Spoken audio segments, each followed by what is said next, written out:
Assalamualaikum warahmatullahi wabarakatuh. Yang saya hormati, dosen penguji dan guru penguji. Perkenalkan, nama saya Firdi Afri Lisyanto, mahasiswa pendidikan profesi guru dalam jabatan kategori 1 gelombang 2 tahun 2023 di LPTK Universitas Muhammadiyah Malang. Pada hari ini, Senin 4 Desember 2023, saya akan melaksanakan praktik pembelajaran uji kinerja UKM PPG periode 6 tahun 2023 di sekolah saya, yaitu SMK Kesehatan Bina Karyanetika Ponorogo, Jawa Timur. Praktik pembelajaran ini dilaksanakan di fase F kelas 12 dengan mata pelajaran konsentrasi keahlian asisten keperawatan dan caregiver, elemen kebutuhan dasar manusia dengan tema penanganan nyeri. Demikian pembukaan dari saya dan selamat menyaksikan video ini. Assalamualaikum warahmatullahi wabarakatuh.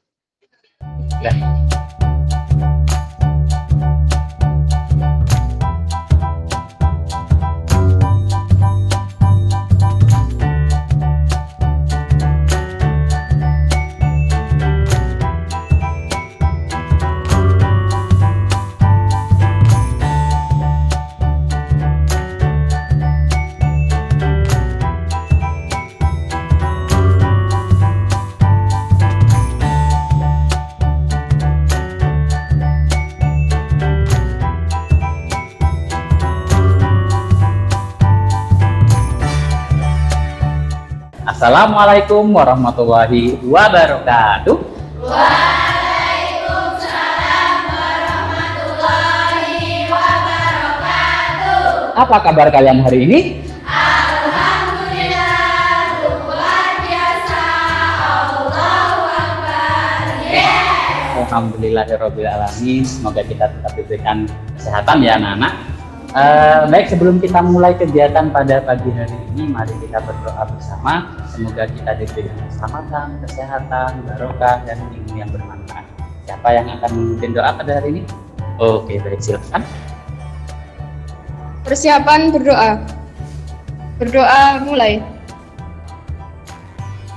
Doa selesai. Terima kasih. Baik, pada pagi hari ini, sebelum kita memulai kegiatan pembelajaran, mari kita absen dulu ya. Jangan lupa berikan quotes terbaik. Dari yang pertama, Adita. Oke, baik, silakan. Kegagalan itu bukan untuk ditakuti, melainkan untuk dipelajari. Oke, mantap ya, karena kegagalan itu bukan akhir dari segalanya. Baik, berikutnya Artika. Oke, Artika, silakan. Jangan pernah berhenti belajar, karena hidup tak pernah berhenti memberikan pelajaran. Karena belajar itu adalah sepanjang hayat. Oke, baik. Nova? Oke, silakan. Bila kamu tak tahan penatnya belajar, maka kamu akan menanggung perihnya kebodohan. Ya, makanya belajar biar tidak bodoh. Berikutnya Novi. Teruslah berusaha sehingga bisa membuat orang tua bahagia. Baiklah anak-anak, jadi quotes kalian hari ini jadikan itu sebuah motivasi untuk kalian agar nantinya kalian ketika belajar pada hari ini, minimal ketika kalian belajar pada hari ini, semangat kalian itu bertambah dengan adanya quotes ini. Dan saya doakan semoga nanti di masa yang akan datang kalian bisa meraih mimpi-mimpi kalian. Amin. Oke, baik, melanjutkan kegiatan pembelajaran kita yang sudah saya sampaikan minggu lalu bahwa pada hari ini kita akan belajar materi baru. Kemarin sudah disampaikan di akhir pertemuan ya, terakhir kemarin itu di bahwa pada hari ini kita akan belajar materi apa? Penanganan nyeri. Ya, apa itu penanganan nyeri? Nah, kita akan belajar itu nanti pada hari ini. Oke. Nah, sebelumnya saya punya gambar. Oke, ini gambar ini ya. Nah, diperhatikan dulu gambarnya. Gambarnya dulu ya. Kalau tulisannya nggak usah. Gambarnya aja dulu. Gitu ya. Nah, menurut kalian nih pertanyaan pertama. Ya, silahkan yang bisa langsung acungkan tangan gitu ya. Apa yang dialami oleh individu di gambar ini? Oke, silakan Nabila. Oke, pada gambar tersebut pasiennya tampak merasakan nyeri atau tampak merasakan kesakitan. Oke, baik. Ada pendapat lain? Sama atau gimana? Oke, silakan. Pasiennya tampak meringis dan memegang bagian yang sakit. Benar. Ya, berarti memperkuat atau pernyataan dari Nabila tadi ya, dari Najwa. Jadi ini menurut kalian orangnya kesakitan. Ya, kelihatannya dari apa? Wajahnya itu tadi. Ya, kenapa? Meringis. Terus memegang perut. Berarti yang sakit bagian apanya? Sudah pintar gitu. Berarti perlu dilanjutkan nggak? Perlu. Oke. Jadi hari ini ya kita akan mencapai pembelajaran ini ya pada akhir fase F. Peserta didik itu mampu memahami prosedur pemberian obat, penanganan nyeri, perawatan luka dasar, dan kebutuhan bermain dan rekreasi serta olah tubuh. Peserta didik juga memahami kebutuhan rasa cinta kasih sayang, mengajak sosialisasi lansia, memfasilitasi kebutuhan spiritual, pemeriksaan tingkat kesadaran, memfasilitasi proses berduka dan kehilangan, dan perawatan mental dunia. Nah, yang saya tebali ya, yang berwarna merah itu, nah ini adalah yang akan kita capai pada hari ini, yaitu memahami prosedur penanganan nyeri. Ini yang ingin kita capai.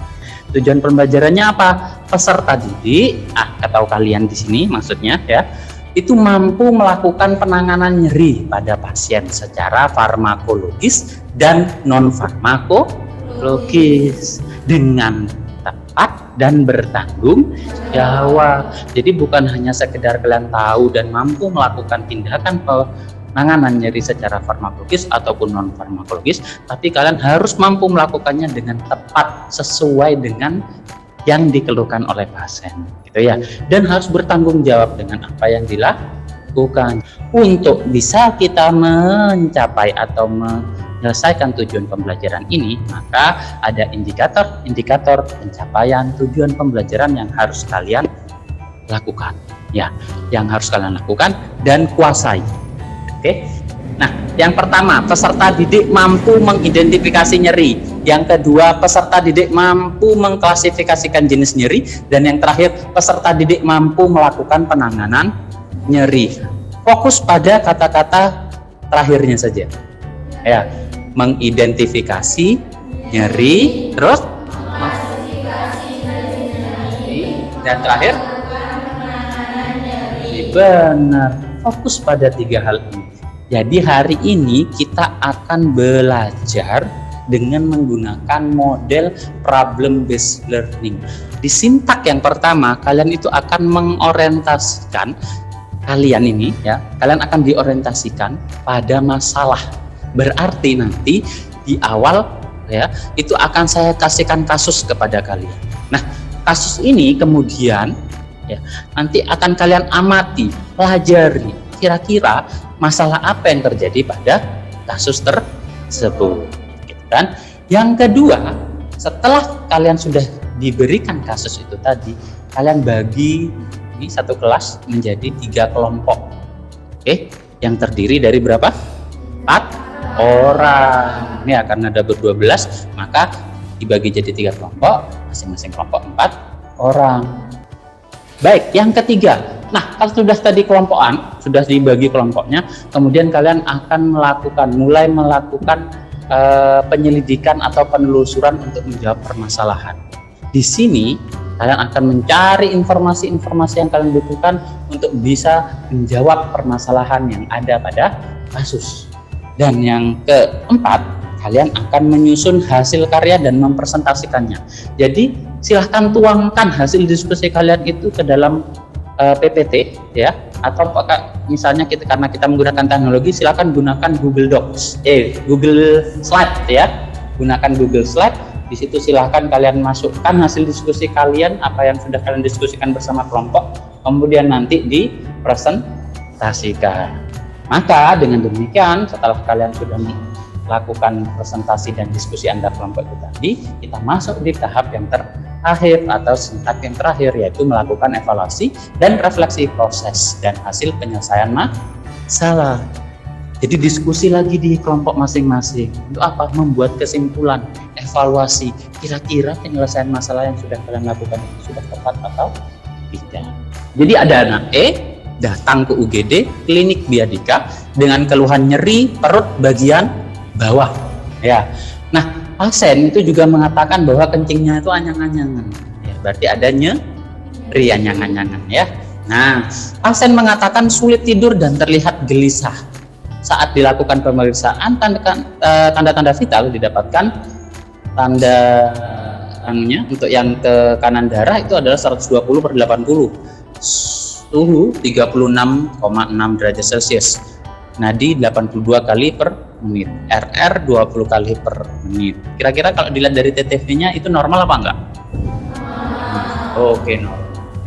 Nah, berikutnya, saat dilakukan pengkajian didapatkan data nyeri disebabkan karena kencingnya itu tidak tuntas. Yang anyangannya tadi itu disebabkan karena kencingnya tidak tuntas. Terdapat nyeri tekan pada daerah pubis. Jadi ketika ditekan perut bagian bawahnya yaitu daerah pubis, dia mengalami nyeri. Ya. Nah, nyerinya yang dirasakan itu seperti apa? Oh, terus menerus ternyata tidak menghilang ya. Terus rasanya itu seperti ditusuk-tusuk dan memberat jika digunakan untuk berjalan atau beraktivitas. Skala nyeri yang telah dilakukan oleh petugas itu adalah 7. Sekarang silahkan kita bagi kelompok kalian ya, menjadi 3 kelompok seperti yang sudah disampaikan tadi. Kira-kira nih kelompoknya mau dibagi seperti apa? Ya, gimana? Gimana kalau sesuai tempat duduk aja? Tempat duduk maksudnya gimana? Jadi yang menghadap ke timur itu kelompok 1, terus yang menghadap ke utara itu kelompok 2, terus yang menghadap ke barat kelompok 3. Oke, baik. Gimana yang lain? Setuju? Setuju. Berarti tidak perlu berpindah ya. Sudah nyaman dengan tempatnya masing-masing ya. Oke, baik. Kalau seperti itu, silahkan nanti kalian berdiskusi. Siapa yang akan menjadi moderator, siapa yang akan menjadi penyaji. Karena ada berempat, berarti penyajinya 2 nanti ya. Oke, dan yang terakhir itu adalah yang menjadi notulen. Saya Nova Nurrahma sebagai penyaji 1 dan ini Isbella penyaji 2. Ini Adita notulen dan ini Novi Nurrohmi untuk moderator. Saya Nabila Amanda Pramestari, di sini saya akan menjadi moderator dan teman saya Karistiana Swa Azhara di sini akan berperan sebagai notulen dan teman saya Sirila Yendi Agripina sebagai penyaji 1 dan teman saya Mardiatul Munawarah sebagai penyaji 2. Saya Evelina Privania sebagai notulen, terus ada Ayu Nur Afrilia sebagai penyaji 2, Artika Eka sebagai penyaji 1 dan Najwa Eka sebagai moderator. Silakan kalian bisa mencari informasi-informasi yang ada baik dari internet ataupun dari buku untuk kemudian nanti kalian bisa menjadi informasi itu bisa kalian diskusikan bersama untuk bisa menyelesaikan masalah. Yuk, silakan. Kan ada kompres hangat kering. Ini biasanya pakai apa ya alatnya? Itu loh, pakai buli-buli. Tahu nggak sih yang tempat kayak kotak gitu loh. Ini ada contohnya, coba lihat. Yang kayak gini loh. Ya, seperti itu. Ditambahkan ke perutnya yang Jadi nyeri. kan nggak basah. Iya nggak sih? Iya, nanti ditempelkan ke perutnya yang nyeri. Kayak gini. Menurut kalian kita ambil penilaian skala nyerinya ngambil yang menurut Barbanis apa Wong Becker?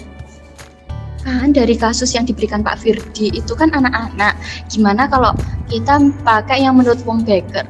Gimana kalau menurutmu? Aku sih setuju kalau pakai yang Wong Becker. Kan nanti juga anak-anak, nanti kan bisa dilihat dari ekspresi wajahnya. Kan nanti kalau anak-anak belum bisa kan kalau ditanya secara langsung tentang skala nyerinya. Gimana kalau pakai Wong Becker? Iya, setuju aja karena kan untuk anak-anak itu juga harus memakainya raut wajah. Untuk gejalanya kita ambil sebagian dari buku IPPNI aja gimana? Oh ya, ide bagus ya. Kayak yang tampak meringis, gelisah, sulit tidur. Terus apa lagi ya enaknya? Langsung makan dulu ya. Boleh itu boleh. Boleh saya masukkan ya? Oke. Ngambilnya apa? Kok itu bisa jadi nyeri akut kenapa? Yang tadi kan mengeluh nyeri di bagian perut bawah. Terus Salah satu gejalanya nyeri akut. kalian lihatnya dari mana untuk sumber dari PPNI? Oke. Ya.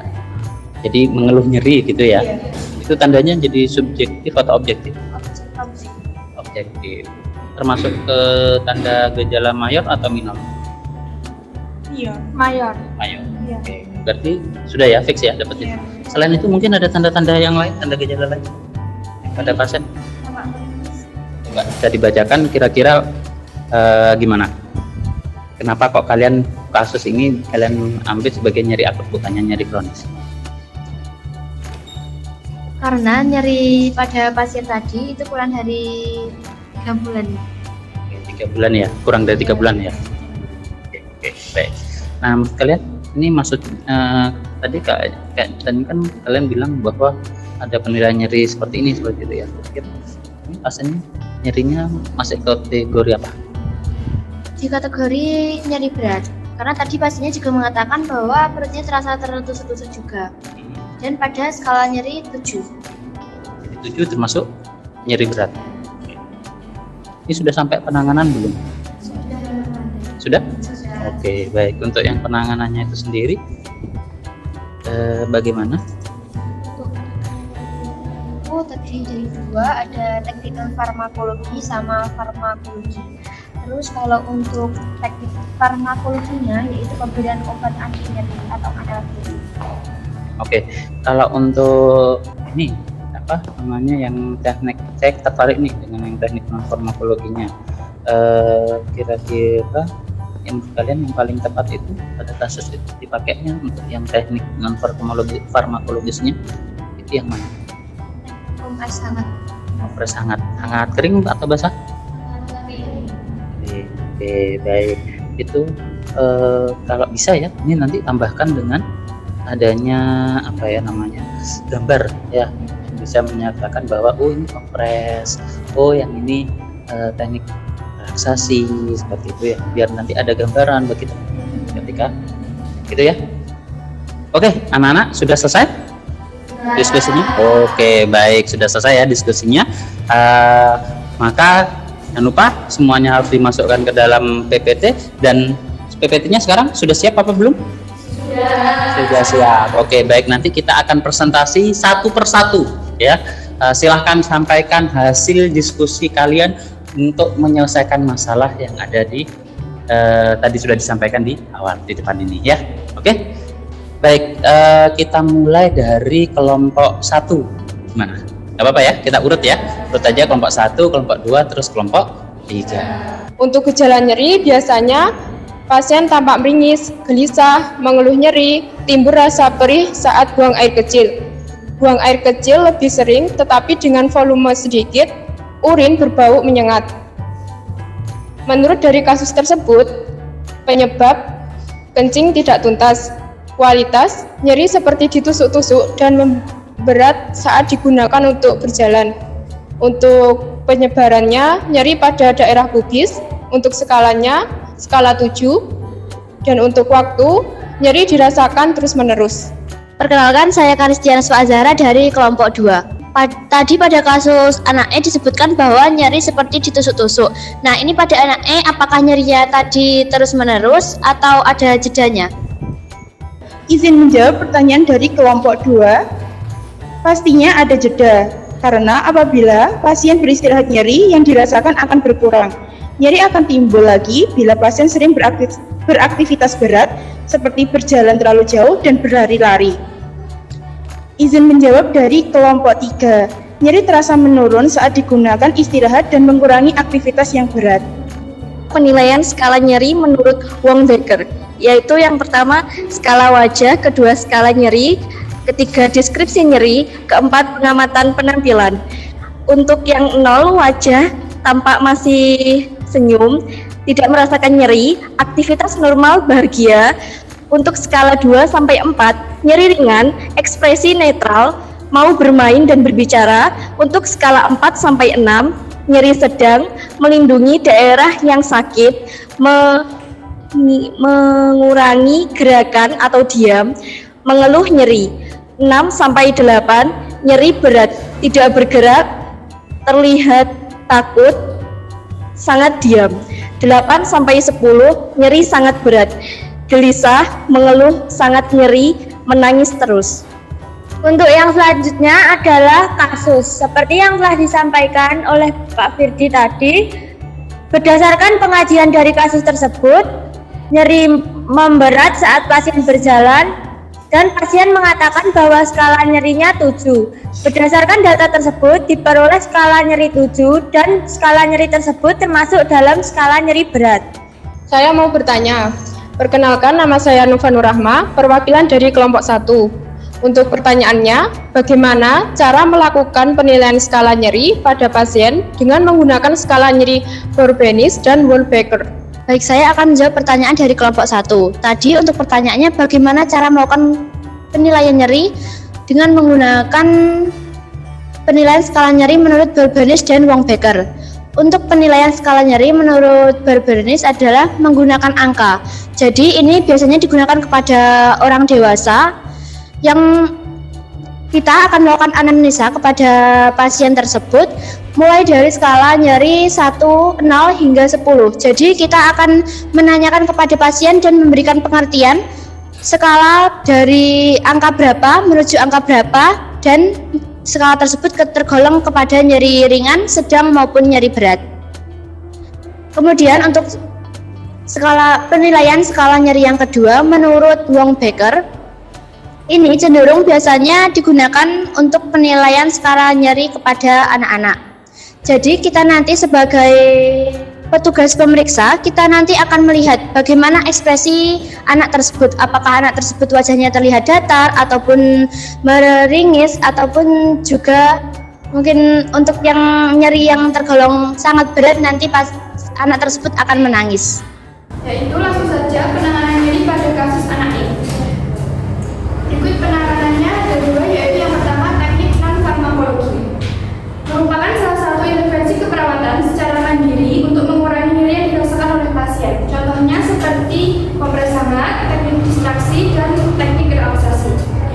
Pada pasien anak E dapat diberikan terapi non-farmakologi berupa kompres hangat. Pemberian kompres hangat pada pasien dengan nyeri abdomen dapat membantu merelaksasi otot-otot sekitar daerah nyeri.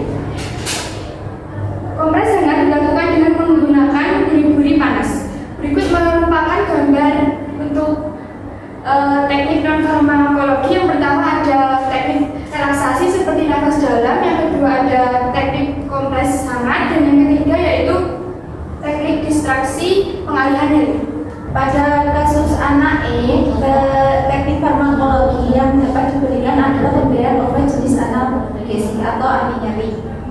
Saya mau bertanya, perkenalkan nama saya Dita Frandani Rizky dari kelas 12 perawatan 1. Saya mau bertanya tentang teknik distraksi itu pengertiannya apa? Saya akan menjawab pertanyaan dari kelompok 1 mengenai teknik distraksi.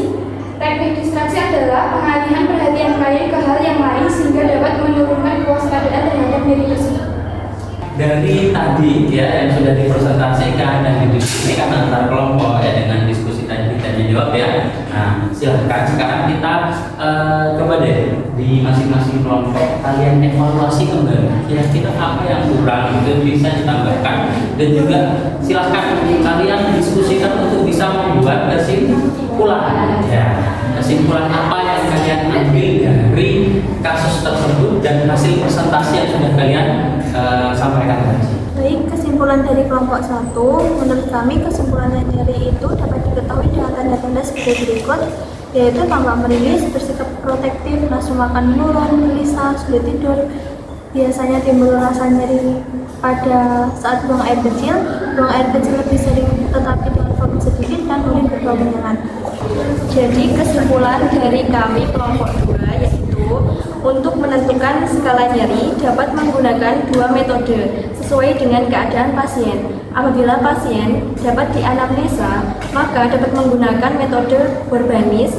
Sedangkan jika pasien tidak dapat melakukan anamnesa dengan baik, seperti dalam keadaan pasien bayi maupun balita, pasien dengan penurunan kesadaran, dan pasien dengan kondisi tidak bisa diajak bicara, dapat dilakukan penilaian skala menggunakan metode Wolbecker.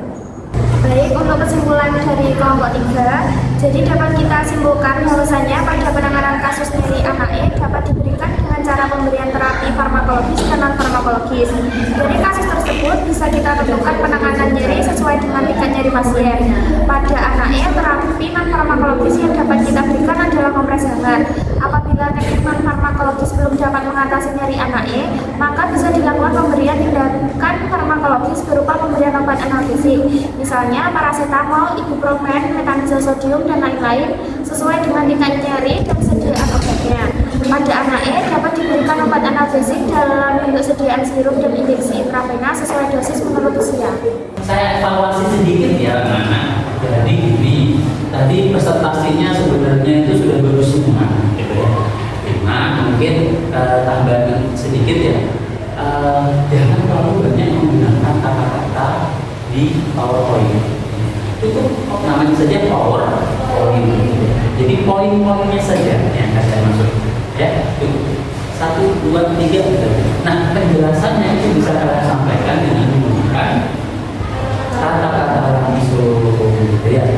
Jadi nyeri itu adalah sensasi yang tidak menyenangkan. Benar berarti ya, kelompok 1 luar biasa tadi bisa menjelaskan nyeri itu apa. Jadi sensasi yang tidak menyenangkan, tidak nyaman dirasakan ya. Tapi ini merupakan pengalaman subjektif. Berarti hanya orang tersebut yang merasakan, orang lain tidak bisa menilai.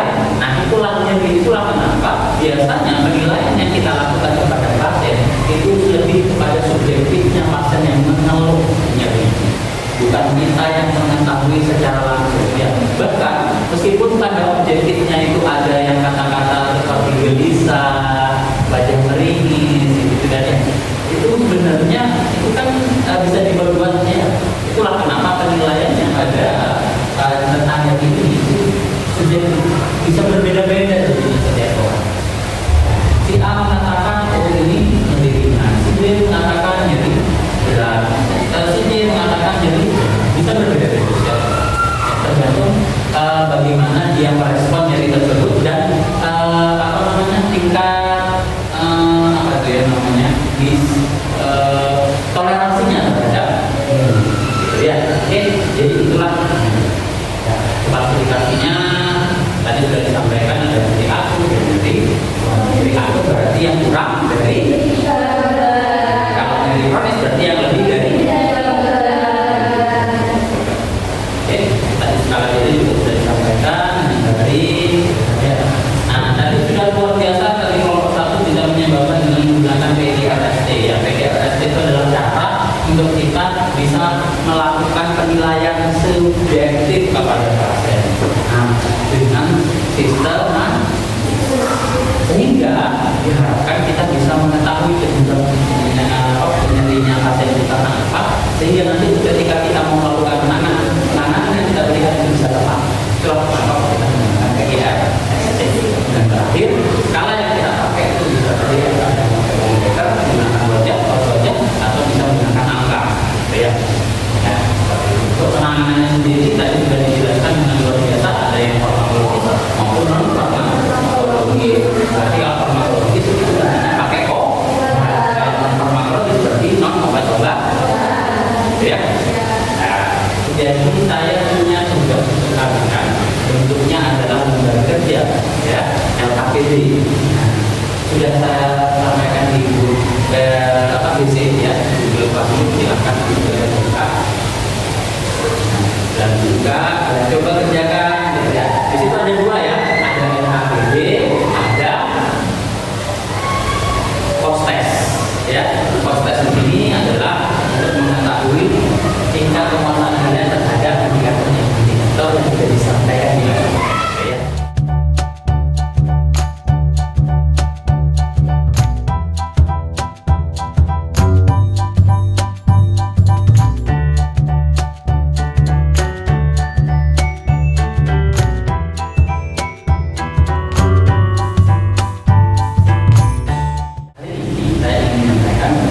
Di pertemuan berikutnya nanti kita akan ketemu dengan materi yang baru, yaitu tentang istirahat dan tidur ya.